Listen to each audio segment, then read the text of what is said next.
a woman starts dating a doctor and things move quickly. Before long, she discovers she's pregnant. The news sends them both into a whirlwind of confusion. They have no idea how to handle this unexpected situation. As the months go by, they keep debating what to do. But time slips away, and suddenly, the due date is just around the corner. Around this time, a well-known local priest checks into the hospital for a prostate gland infection. The doctor, who is now quite stressed about the looming birth, gets a wild idea. He turns to his girlfriend and says, "I think I've got a plan. After I operate on the priest, I'll give him the baby and tell him it was a miracle. He's a priest. He believes in miracles, right?" She looks at him, eyebrows raised in skepticism, and asks, "Do you really think that's going to work?"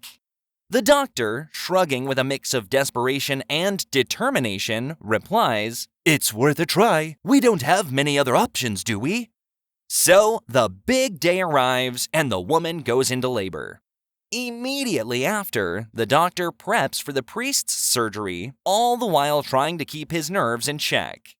The operation goes smoothly, and as the priest begins to wake up, the doctor rushes to his side holding the newborn. "Father," he says, trying to keep his voice steady, "you're not going to believe this."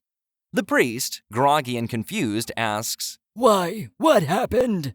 The doctor, with an air of dramatic flourish, announces, "Father, you've given birth to a child." The priest's eyes widen in shock. "But that's impossible!" he exclaims.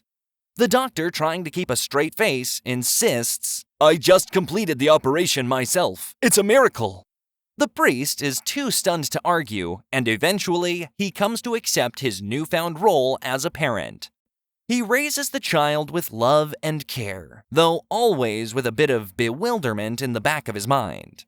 Fast forward 15 years, and the priest has been wrestling with his conscience, knowing that someday he'll have to come clean. One evening, he sits his son down, taking a deep breath before speaking.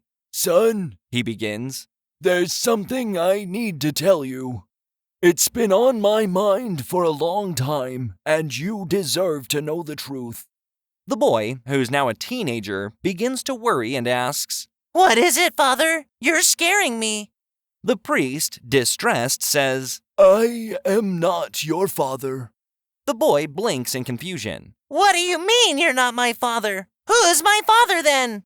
The priest, with a deep sigh, leans in and whispers, "Son, I'm your mother.